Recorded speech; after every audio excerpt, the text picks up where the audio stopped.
Hi, I'm Andrew James Spooner, and you're listening to the FSF Podcast. The show that makes you wish we were a little more timey-wimey and a little less wibbly-wobbly.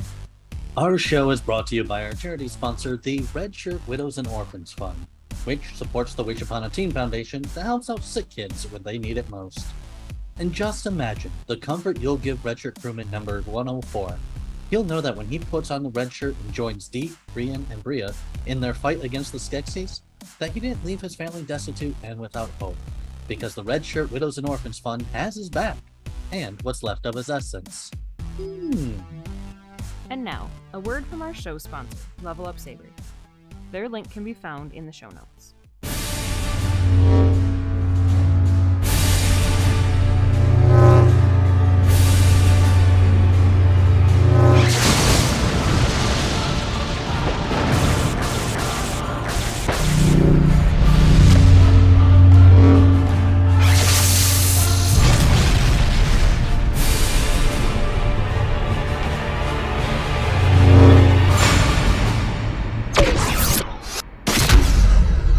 So our guest today, who in his own words, because I'm stealing this directly from his own website, because lazy. I'm lazy like this. His website says that he's a puppeteer, an actor, a voiceover artist, a dad, a Doctor Who fan, a science geek, an animation geek, a sci-fi and fantasy geek, and, well, a geek. Yeah. Ladies and germs, this sounds like our kind of guest, if you ask me. So everybody, let me have the proud pleasure of welcoming Andrew James Spooner to the FSF Podcast. Welcome to the show, Andrew. Hi, guys. How are you? Great. Very good. It's a bit late here, so I'm, if I nod off halfway through, it's not you. It's just We'd really understand if it was, though. We'll pause the interview for a couple seconds. We'll send alerts, and then we'll start back up. No big deal. I'd forgotten I'd put that all on my website, so that's I should probably go and update it at some point. I love when we pull bios off of people's websites and they're like, we haven't updated that in years. It's like, well, now's your chance. There's your reminder. It's on the list. It's on the list. And the list is just never ending, and you keep adding things to the bottom of it. Every day. Every day. Yeah. So, Andrew, speaking of going to your website, I went to your website and I was looking at all these different things, and I'm telling you that because typically when we start off in these interviews, I've gotten into the custom of asking people about their backgrounds, very first thing. How do they get to where they're at? What, how do they do what they do? All that kind of stuff. And I would have done that on this interview. Oh. However, I saw something on your Spotlight profile, because there was a link to go to your Spotlight profile from your website. Oh, God. Okay. And as I was reading that, I have to be honest, I misread it at first. But because of my inability to read, we have to talk about this first. Okay. And now that I see it, I can't unsee it, but I can properly read it, that it doesn't say pole dancing. And in fact does say period dancing. Oh, so what I'm curious about is, what is period dancing, and does it involve a pole in any way? I love the more you talk, the more panicked he gets. I know. Because I honestly, I haven't looked. I should have looked at my Spotlight page for a while, but I haven't. I've been concentrating on the website. Period dancing doesn't involve a pole. I'm not sure they did pole dancing back then in the Middle Ages, unless it was jousting.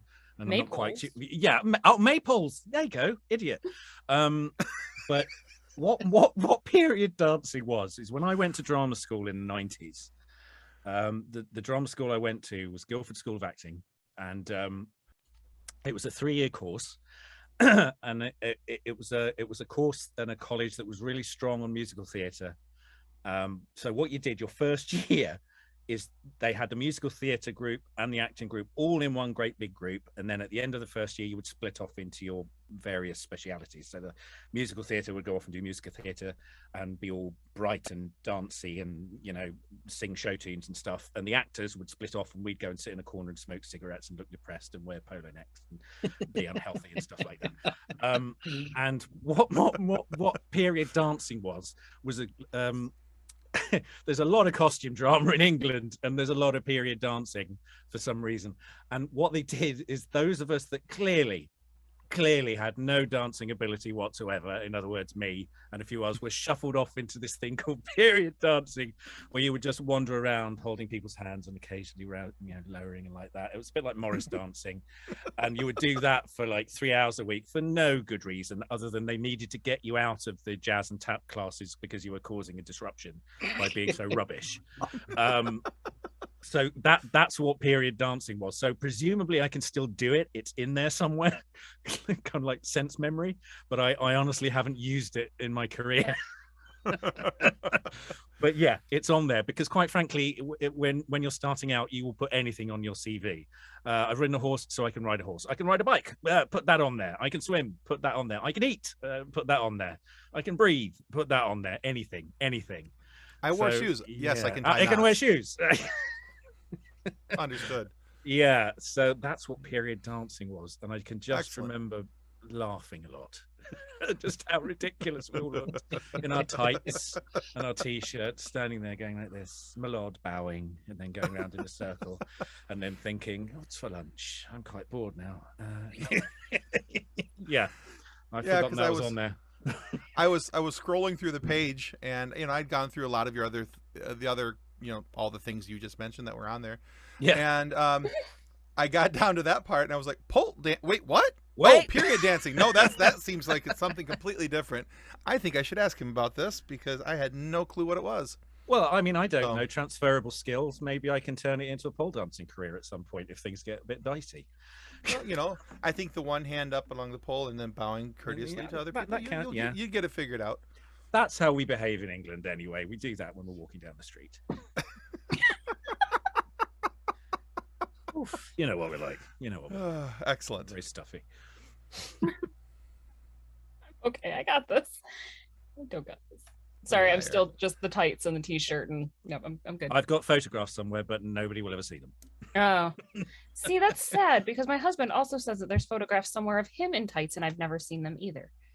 Ah, okay. He's holding out on you. He is. It's probably for the best. Are you happily married? Is. Then good. It's for the best. Don't go there. Don't go there. He was probably an extra in Robin Hood Men in Tights. It was Men in Tights related, yes. Oh. Not the actual film, but the Renaissance Festival close to us. Ah, right. Okay. That's a big thing over there, isn't John it? and It tights. is. He's running around Right. the floor. And he's going to edit all of this out with Yes. the internet. Internet does not need to know that I ever wore tights. I think we'll have Nick edit this one just to be on the safe side. Be like, no, you can't save yourself from this. Ha. Exactly. So looking through your list of credits, it's incredible and happens to include one of my favorite movies ever that I actually watched today again. Oh, okay. Muppet Treasure Island. Oh. I love that movie so much. Like, I love it so much that the first dance at my wedding was Love Let Us Hear. Oh my goodness. Okay. Like, love that movie. My husband actually took the credits version, so the humans singing, took the first chorus out, put the Kermit and Piggy version in. So we start with the normal song, and all of a sudden Kermit and Miss Piggy are singing, and everybody in our reception stopped and turned and did that. Muppets? Like, yes. I'm leaning over because I'm grabbing something you might be interested in. Ooh. Okay, which is where's the camera? I'll hold it up. That is a brass coin that was given to all the crew members after we finished shooting. That is so cool. Muppet Treasure Island. So it's got that is if you very can see cool. it's got Muppet Treasure Island written on. Okay, there you go. Yeah, that's cool. There you go. There you go. There, and on the back it says, "May the wind be always at your back. Thanks for everything, Brian and Martin." Brian, the director, Martin, the producer. Oh, that is 1995, Shepperton Studios. And that's pride of place on the desk at all times. And also something I just found recently in the loft, which doesn't look nearly as impressive, but this is a cassette of the demos of the songs, not the ones that were in the movie, but the demos that they gave us all to listen to. When we were kind of just sitting around waiting for shots to come up, they would give us the demos that we would learn the lip sync and stuff like that, so that when we went out onto the set we didn't look like idiots. That is super cool. Yeah, I need to digitize that at some point because I've only just found it. That's cool. Yeah, no, I that was a great experience. I mean, it was really my first big job, really. I'd been out of drama school for about a year. And I'd done right. Okay. Do you need context? Let's give you context. When I was at Sure, drama we love school, context. I was at drama school. I suddenly realized I loved performing, but I hated being in front of people, which is a bit of an issue. What do you do? And being a kid that had grown up in the 70s, you know, my whole life was about Doctor Who, Star Wars, Muppets, all that stuff. So I thought, well, you know, puppets, I was always vaguely interested in it. And in my last year at drama school, I wrote a letter to the Henson Creature Shop, which was in Camden in London at the time. Wasn't too far from where I was. And it was just pure, it was one of those things. It was just pure luck that I wrote at the right time. I didn't know this at the time, but what they were doing is they were looking for more puppeteers because Muppet Treasure Island was coming up, and a lot of the people they worked with before on things like Christmas Carol and movies prior had moved on to do other things. So they needed to find a whole load of people. So I wrote to them, and I got invited to go and do an audition. This was '94. So I went along and did the first audition, and the first audition, they literally just lined you up and got you to count 10 with your hand. And I'll do it here. I'm trying to figure out 1, 2, 3, 4, 5, 6, 7, 8, 9, 10. Okay, now everybody that went 7 with 2 syllables got picked. Everybody that went 7 got kicked out the door in that first audition, because I guess they're just looking for people that have an instinct for it. And 7 has 2 syllables, so you go 7. So I got through the first audition, and then I went back for 2 weeks, and we did kind of like a Muppet boot camp, where I think there was probably about 15 or 20 of us to begin with, and at the end of each day they would read off a list of people that had made it through to the next day. So it was horrifically scary. It was a bit like, you know, the X Factor or Pop Idol or something like that. And then I got through to the second week, much to my surprise.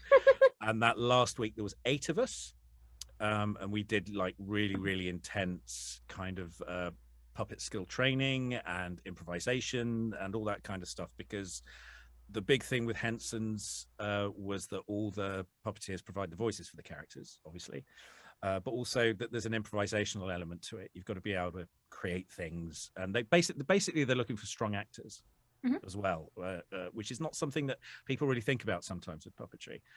And I got through that last week, and really from that point, which was about mid '94, I started working for them on and off. Nothing major. And I was very, very low on the list. You know, if somebody got food poisoning or was ill, they'd get me in, and I'd be a left foot or a right arm on a commercial or something like that. And then about a year later, I was doing a theatre and education tour of Romeo and Juliet in North Wales, and that's about as grim as it sounds. It was pretty grim. It was the middle of winter. It was Wales. It was Romeo and Juliet in front of a bunch of Welsh kids that really didn't want to know. And halfway through that, I got a call saying, "Well, you know, we're starting Muppet Treasure Island. Do you think?" That was the bit that made me laugh. "Do you think you could spare a week?" And I was like, "Oh, well, I'll just check my diary. Yes, I can spare a week." And I literally finished the Romeo and Juliet tour on the Friday, drove from Wales back down to my parents' house in southern England, and then I was on Shepperton Studios the following Monday for a week. And in that first week, we shot all the stuff where Kermit, Captain Smollett, arrives in a horse and carriage at the boat. And I was just happy to be there. My character was way off in the background. You couldn't really see him until the high def version came out. And finally I could see what I was doing 30 years later. And I was just like, you know, this is great. I've had a week. I was really only expecting to be there for a week. And at the end of that week, I was heading home, and the production manager kind of collared me on the way out and said, "Andrew, can I have a word with you?" And me being me, I was just like, okay, what have I done wrong? And he grabbed me and then said, "Well, you know, do you think you'd be, again, do you think you'd be available for about 7 or 8 weeks work?" I was like, yes, yes. And so I was essentially on it all the way through. And it was my training. It was really where it was kind of my real boot camp for puppetry skills, because I started off in the background doing very, very minor things. And then Kevin Clash, who was the puppet coordinator, put me with Frank Oz for a week. Frank Oz only came over for a week to do like key scenes with Fozzie and Piggy, because he at that point he was just starting to kind of back away from the Muppets a little bit. But I basically assisted Frank for 2 weeks, I think it was in the end. And I remember he didn't speak to me at all for the first day, and I was like, okay. And I just tried to keep up. And then the second day, I kind of wigged out because I was very young. I was 20, 21, something like that. I was like, I don't think he likes me. And they were like, he likes you, because if he didn't, you wouldn't be here. He would have got rid of you after half an hour. But then after that, we got chatting, and he was really, really sweet. And I think there is some footage on the DVD or the Blu-ray of me assisting Frank, and dotted around. But yeah, I mean, it was seminal for me. I kind of judge every other job by that experience, because I had such an amazing time with an amazing group of people right at the tail end, really, of that. And I'm going to choose my words carefully here, proper Henson ownership of the Muppets. I kind of, for me, those two movies are kind of the perfect Muppet movies. I like the originals, like Muppet Movie and Muppets Take Manhattan and stuff, but those two, I feel they found like the perfect formula for them, like the historic. I remember sitting on set with people going, what do you think they'll do next? Oh, they should do Muppets Three Musketeers. They should do Muppets Robin Hood. They should do something like this. And we all kind of thought that was where it was going to go. But then they disappeared off to the States and did Muppets in Space, which, from what I know, I wasn't involved in. That was a bit of a mess. I've never actually seen it, to tell you the truth. It's a bit brutal. Yeah, I know, and I know it's got some funny moments in it because I've seen them. But yeah, and so that was kind of my first big job as a puppeteer. And of course, as soon as you've got that on your CV, certainly as a puppeteer, that kind of opens all kinds of doors for you.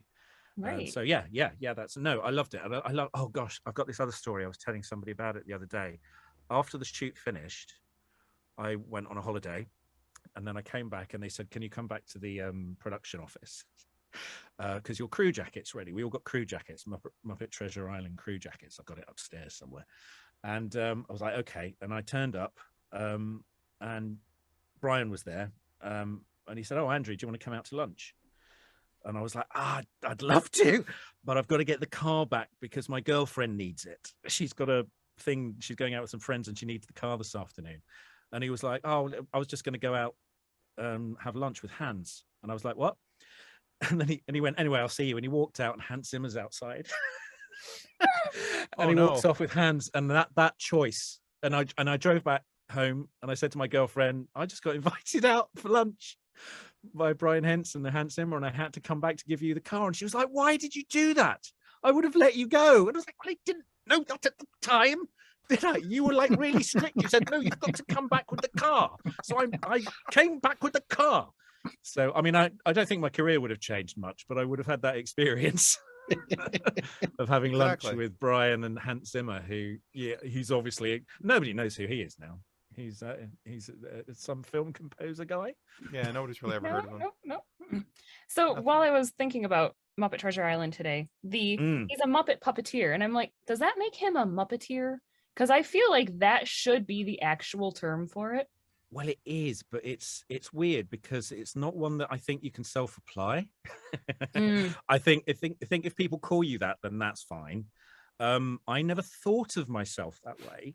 I just thought puppeteer until I did a show about 4 years ago called The Furchester Hotel. We did 4 seasons of it. Which is a fantastic show. Oh, have you seen it? You know it? I have a little kid. Oh, okay. And well, I also played a character character. Well, of course he did. It's Muppets. He's not going to watch Muppets. And I played a character in that. Again, it was one of those stories where I wasn't expecting to get it, but I did. And I played a character called Fergus, who's Elmo's uncle. So I immediately became canon, which I was very pleased about. And also, it was the one and only time I've played a lead character in a Sesame Street stroke Henson thing. and people started calling me Muppeteer when we were doing publicity for that, and I was like, yeah, I think I've earned it at this point, even though it was like 20 years after Muppet Treasure Island and I'd done other stuff, but I would never self-apply it.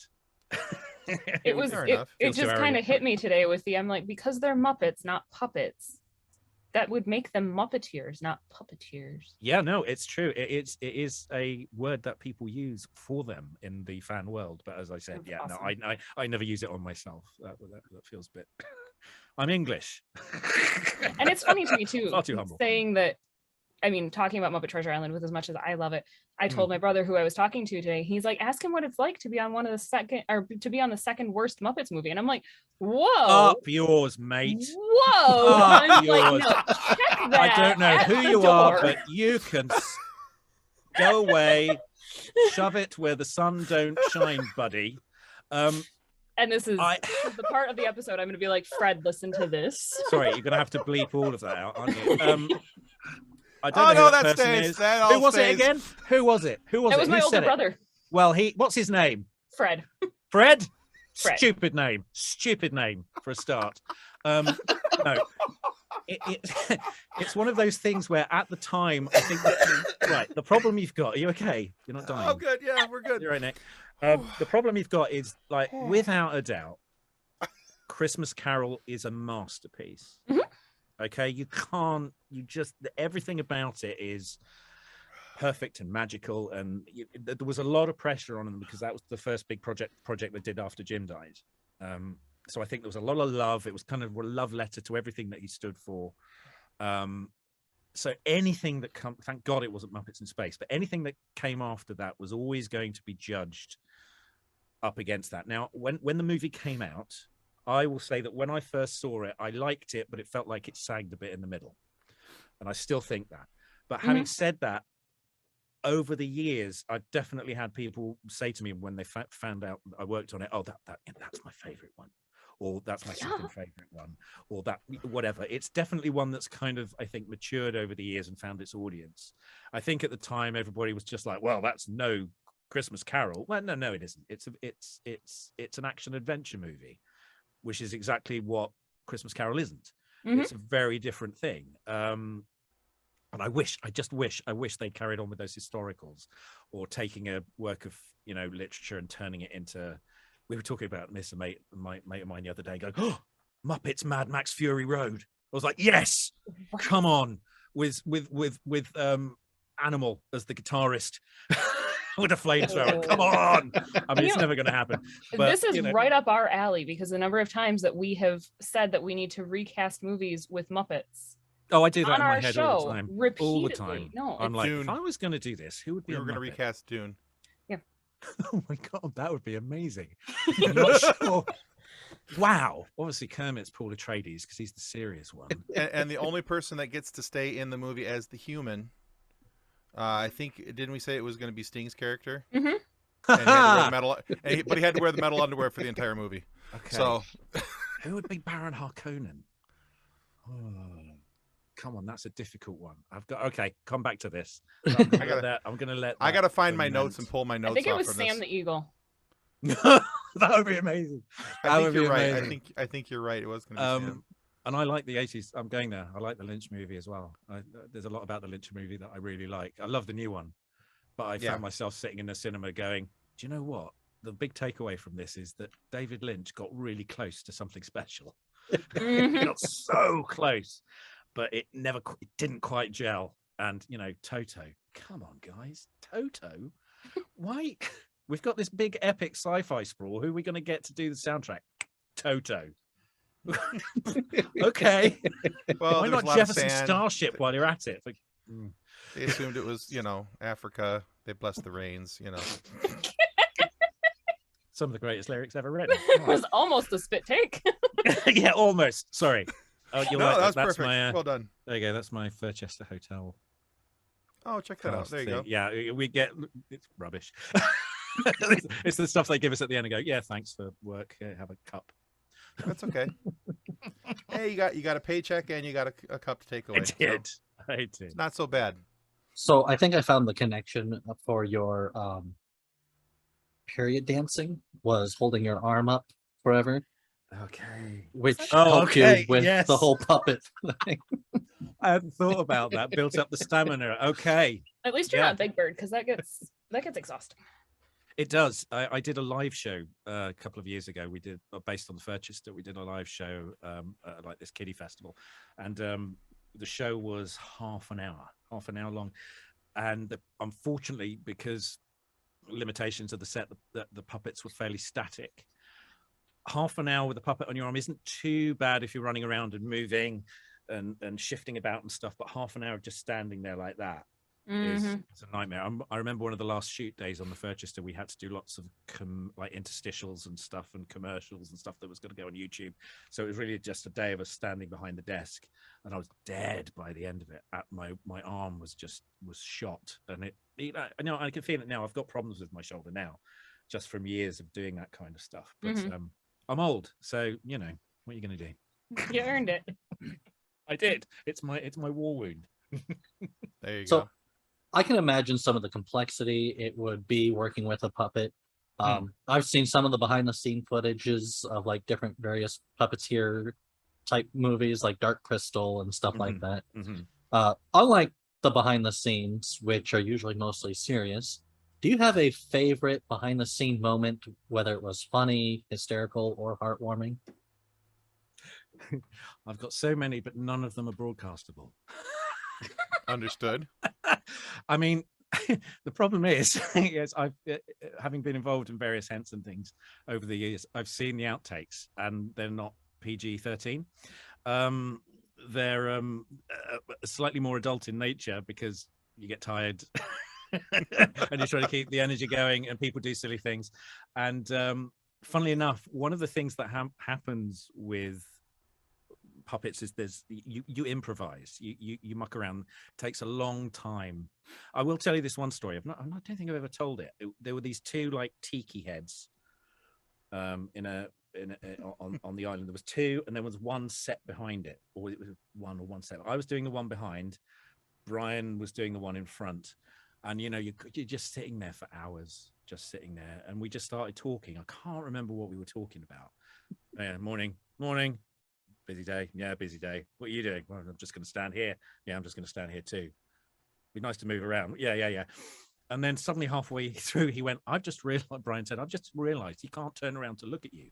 He doesn't even know that you're there. I think he might just think that you're a voice in his head. Kill yourself. I don't want to kill myself. Kill yourself. I don't want to. You just do this. This is the improvisation training and stuff like that. And we've got loads of stories like this. And part of what Brian has been doing recently with Puppet Up, the improvisation show that he does, which is a bit like, whose line is it anyway? But with puppets, is try and bring some of that energy that he saw in those gaps between when somebody says cut and action, because stuff just happens because you muck about. You really muck about all the time. I mean, I had so much fun at Muppet Treasure Island. We would just talk to people. They would kind of just ignore us because we're under the set, but they would lock eyes with the puppet. And I've had full conversations with Tim Curry, but I don't think he would recognize me now. Obviously not. It's 30 years later. And that was the other thing about that job. Just spending 8 weeks just watching Tim Curry work was just such a masterclass. I'm such a huge fan of his because I'm a drama student, and in the UK as a drama student you have to love the Rocky Horror Show. It's in the contract. You have to like the Rocky Horror Show and the Blues Brothers for some reason. It was those two in the 80s. So just being on set with him and listening to him sing, because he did a lot of his vocals live. There's one song in the middle, Professional Pirate, and I'm one of the pirates dancing around in front of him. That took probably 3 or 4 days to shoot. And just sitting there and just looking up and going, it's Tim Curry. It was just, I was in seventh heaven. It was a great job. But in terms of, stories, I did a show called Brum, which was a kids show done by a company called Ragdoll. Ragdoll, probably more famous for creating Teletubbies. But they had this show about a little yellow car, little animatronic car that goes on adventures. That was a show I worked on for a couple of years. And we did a lot of work with kids with terminal illnesses who would come on set and interact with the car. And I spent an afternoon with this girl who was probably about 6, 5, 6, who had terminal cancer, who didn't have long to live. And the beautiful thing about puppets is, especially with an animatronic puppet like that, is that you can step back. It's radio controlled, and the kid doesn't see you. And she just interacted with it, and we would play off her, and she would pat it, and we'd nod, and then she would chase after him and giggle and stuff. And I just loved being able to bring that little moment of joy to her in what must have been a very painful life. She had a oxygen tank and all kinds of things. Stuff like that. You sometimes you feel, I think, in this business that you're doing something stupid and a little bit silly and just for your own amusement, but then you see something like that and you go, no, I'm doing something valid. I'm bringing a moment's happiness to this kid. You know, that was a really touching moment. Yeah. Awesome. Thank you for doing that, by the way. Don't cry. No, that's very touching. I have a chronically ill daughter who was in the hospital for an extended period of time, and we had Star Wars cosplayers come in and spend time with her, and we had superhero cosplayers come in and spend time with her and do all these different things. And so those moments are very, very not only heartwarming but uplifting, not only to the patient but to the families as well. So thank you for doing things like that. Bittersweet, isn't it? Yeah. Yeah. You can see their eyes light up. Exactly. It's that suspension of disbelief that kids can do, and geeks, hopefully. Yes. We're really good at that. Hey, you know what? Darth Vader walked into my daughter's room. I don't care if it was the real Darth Vader or if it was just a guy who was doing this for the fun of it with a recording box on his chest so he could sound like he was breathing like Darth Vader. You know, for that couple moments, he was Darth Vader, and it means was everything, kind of fun. right? I still question why they send Darth Vader to the children's hospital. It's very questionable that he was not just the children's hospital, but we were in the ICU in the children's hospital, and here comes Darth Vader. I'm like, do you not watch the movies? Dare anybody call him Master Vader? That's what happens. Yeah, don't think about it too deep. Master let's go Skywalker, over what that. do we do? You get out of the ICU and you run, kid. That's what you do. You run. You run away from him. Suddenly you're healed. Exactly. Sorry, no, I remember when you sent pictures of Vader coming to visit Kendall, and I'm like, it was problematic. You're problematizing. It's not a problem. The kid was happy. It's fine. Oh, we had a blast with it while it was there. Even my daughter mentioned it later that she goes, "That's kind of a problem in the Star Wars world." I'm like, "Yeah, it is." So let's send the child murderer into the children's hospital. Don't think about it. Don't think about it. Don't. Exactly. La. Smile and nod. It didn't happen. Yeah. All right. So, Andrew, you had mentioned publicly that you have professed your love for Doctor Who. It's on your website, so I can say it's public, and you've professed it. Yeah. He's British. Of course he loves Doctor Who. Even if your website needs updating, it's been professed. But you've also had the opportunity to have your voice included in the expanded Doctor Who universe through some of the Big Finish recordings. And so my question for you is, because I'm looking at this as I'm a lifelong Star Wars fan. That's my favorite universe. That's where my nerd flag flies. So, but for you, even though you were recording at home during COVID restrictions, and I think, as you put it, the internet was out to get you during the recordings. Sometimes, yeah. What did it mean to you to be involved in Doctor Who? It was nuts. I've been so lucky with Big Finish. I've done 10 or 11 various projects for them now. I've also done Star Cops, which was a show that ran over here for one season, which I urge anybody who likes sci-fi and that kind of sci-fi to watch, because it was written by one of the writers of Blake Seven, and it's great. It's a police procedural, but in space. Okay. I also did a Time Slip, which was another franchise from over here. But yeah, actually, the first Doctor Who I did for them, it was pre-COVID. It was a Sylvester McCoy one. And yeah, I was lucky that it was a director I knew, because I think I would have freaked out, because Doctor Who to kids of a certain age, people like me who grew up in the 70s, so Tom Baker is my Doctor, it's just looms on the landscape. It's huge. Even after Star Wars came out, Star Wars was a big thing, of course it was, but Doctor Who at that period of its run was probably on the TV most Saturdays during the year. It probably took 6 weeks off in the summer or something like that. So it was in your living room every Saturday after the sports show. And I just loved it. I love the character. I love the ideas. I love the TARDIS. Just seemed to me to be the best spaceship in the world. Still think it is. Want one now. So having this opportunity to, I'd always wanted to be in Big Finish and try and do something, but it had never worked out. And then just by chance, one of the directors was an actor that I'd worked with on a pilot for Disney.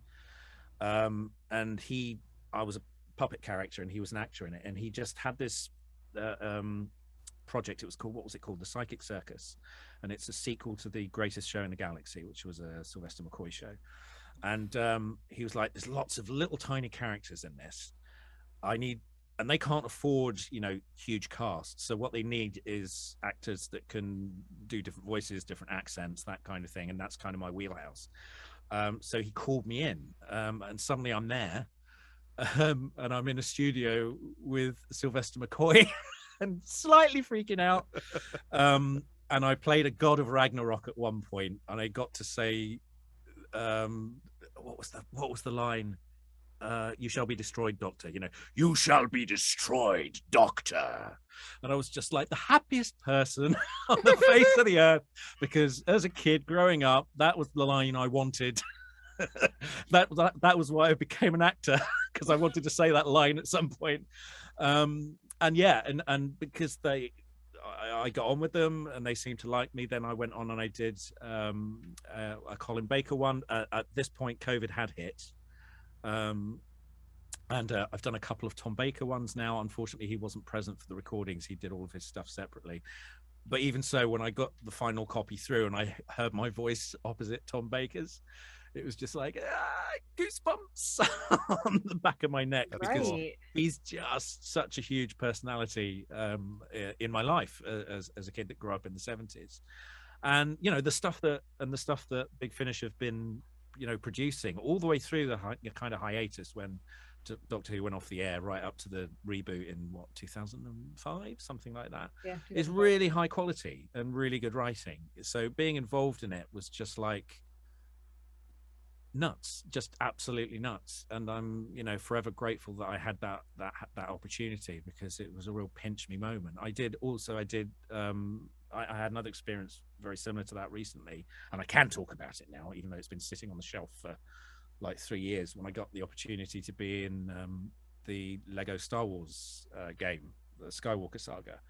Yeah. And just having to sit on that I think I sat on that knowledge for like 2.5-3 years before I could tell anybody. And I'm all over that game. It's like people say, who are you in it? And I'm like, I honestly couldn't tell you at this point. I'm a Gungan, I'm an Imperial officer, I'm a Rebel officer, because that's kind of my wheelhouse. It's accents, voices. And I think the reason I got that job is because they were desperately looking for people that could do Gungan, do the kind of Jar Jar Binks thing, and for some reason I could do it really easily. So I got the job. It's a hard voice to do. It is. Nick wants to challenge you to a Gunganoff. A Gunganoff. I can't remember any. Me someone, no problem. Muy. Something like that. He wins.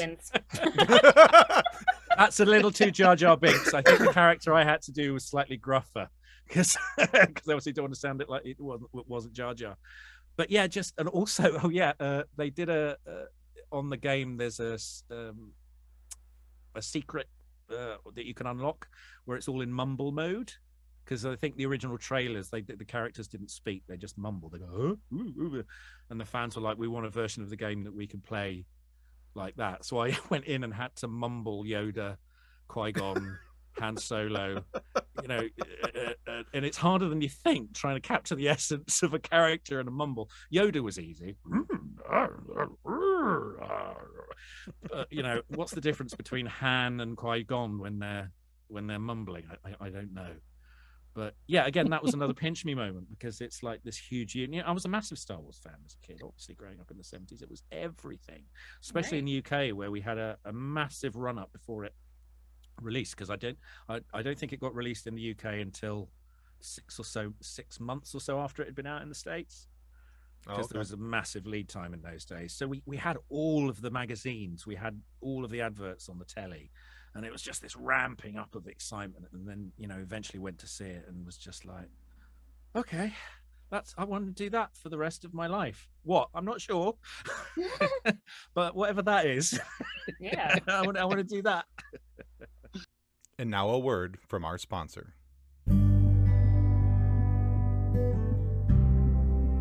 Since 1982, Vital Signs and Graphics has been helping professionals with all their image, logo, and design needs. Perhaps you're looking for signs and banners, truck and trailer lettering, business cards, brochures, or other image and marketing aids. Vital Signs and Graphics in-house design studio has you covered.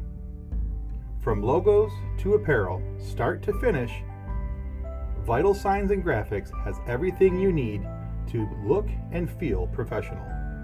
Call Rick at 231-652-3300. He'll get you noticed. Welcome back to the FSF Popcast. So, talking a little bit about Doctor Who, you mentioned Tom Baker being your doctor. Mm-hmm. And Tom Baker is also my mom's favorite doctor. Mm-hmm. My mom and my dad are who got me into Doctor Who when it revamped in 2005. Yeah. Which was hilarious because we had BBC America. They were premiering the Rose episode. My dad's like, "Oh, you guys are going to love this. We need to sit down and watch this." And I'm like, okay. Got about halfway through the episode, like the mid-commercial break, where I'm like, what is this? This is the worst. Like, the CGI is horrendous. Why is there a plastic dumpster? What is going on with this? Evil plastic dumpsters. End of the episode, it was okay, so where do I get more? I need this. I need this in my life. It got you by the end. Oh, okay. It got me by the end of the episode with I need more of this in my life. And so it's kind of cool to figure out you got into it as a kid with Tom Baker, and I'm trying to get my daughter introduced to it, but she's almost 4. So the 2005 and on series is a little bit too scary for her. But we might have to go back and watch some of the classic Who with her. Yeah, I always say that the thing about Doctor Who, especially with kids over here, is that you have the one that you grew up with. And then, especially for kids my age growing up, then you have the one that you discover on VHS that you maybe didn't see. And for me, that was always Patrick Troughton. I wish there were more episodes that had survived, because I love his performance. And it's the first kind of classic Doctor performance. He brought all that kind of humor into it, and stuffing things in his pockets. There's a wonderful scene in one of them where he's being chased by Cybermen, and they've got him cordoned off in a corridor in a street, and they're coming down both, and he just sits down and starts playing Patience with cards on the floor. And I'm like, that's a super doctory thing that we kind of take for granted now, but he invented all of that. And I don't think he quite gets the credit for that, because William Hartnell was just playing him as a grumpy, slightly irascible old man that was, morally dubious at times. He did some weird stuff, and then suddenly there's this almost lovable character. And as for the reboot, I really wasn't on board for about the first 3. I don't know what it was. I think I had the same thing that you did. It was like, killer bins? Are you kidding? We've been waiting all these years and we get killer bins. And then the second one I remember being better. But I was like, but the first one that kind of grabbed me, I think it was the third or fourth, was a period piece written by Mark Gatiss. It was set in a funeral parlor, and it was kind of, I can't remember what it was called now. The Charles Dickens episode with the ghosts. Yes. And I was kind of like, oh, this is okay, they've got it. And I kind of locked into it at that point. My favorite, I've always had this hankering to have a Doctor Who episode where he lands somewhere, and I don't know if they've ever done this, but he solves whatever the mystery is, but there's no supernatural space or science fiction element. That would be fun. I know, because he's so smart, almost like a Sherlock Holmes episode, really. I think they probably won't do that because they have to have the sci-fi element. But I always thought it'd be great if he just landed somewhere and just solved whatever the problem was, because he's so super smart, and there's no sci-fi element other than him, really. But it's a show that I love to this day. We all have our favorite periods that we like. We all have bits that we're like, it wasn't quite for me at that point. But I've stuck with it through thick and thin, and it's my go-to. It's my comfort. It's my comfort food. Yeah. Excellent. Definitely. So we have a Facebook group that has over 200,000 members in it. Wow. Okay. Now, It is just filled with memes. It is mixed of this universe and this universe. It's just memes galore. So you've just been sucked into a time warp, and you've been Okay. transformed into a puppet. Which planet did you end up on? I've been transformed into a puppet. What puppet? Or just a puppet?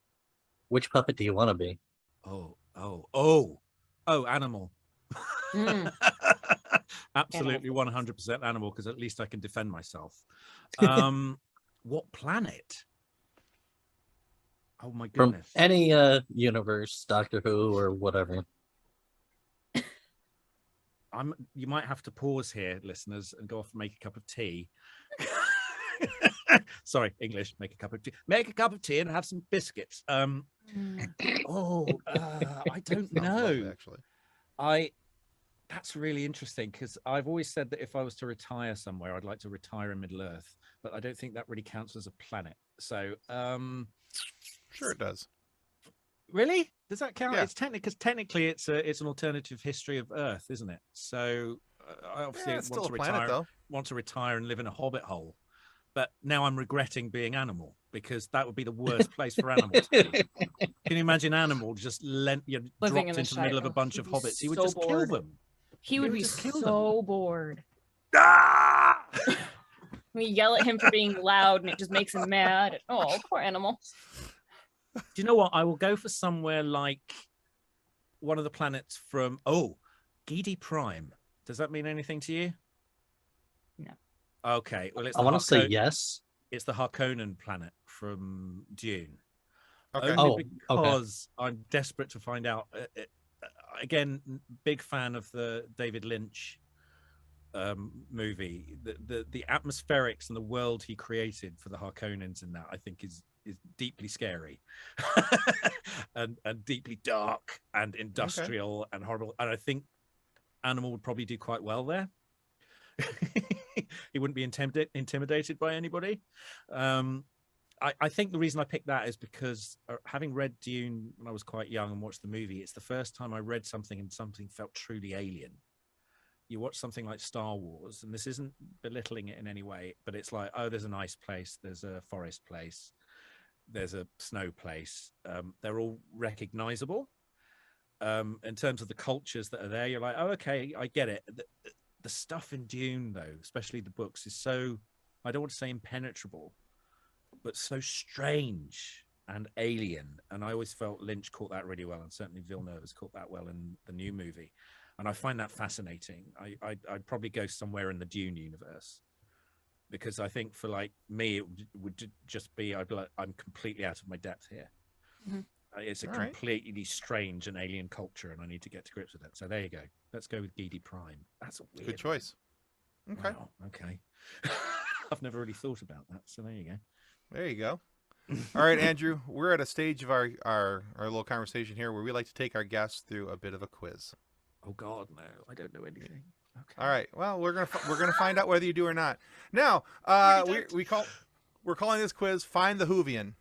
Okay, no, I still won't know, because even though I know the show, I don't read the novels. I just watch the show. Okay, go for it. I think you'll be okay. Mm-hmm. All right. So we've got 4 questions. Mm-mm. They're all multiple choice. Okay. All right. Now, if you get 3 of the 4 questions right, we want to send you this book right here. It's called Custodians of the Cosmos. And Oh, it's written great. by our Facebook group founder, Drayton Allen. And Fantastic. it's all about a young man who wanted to join something quite like Starfleet, but not Starfleet, litigious reasons. And he washed out, but when he did rejoin as a custodian, because he wanted to boldly clean up after those who had boldly just went.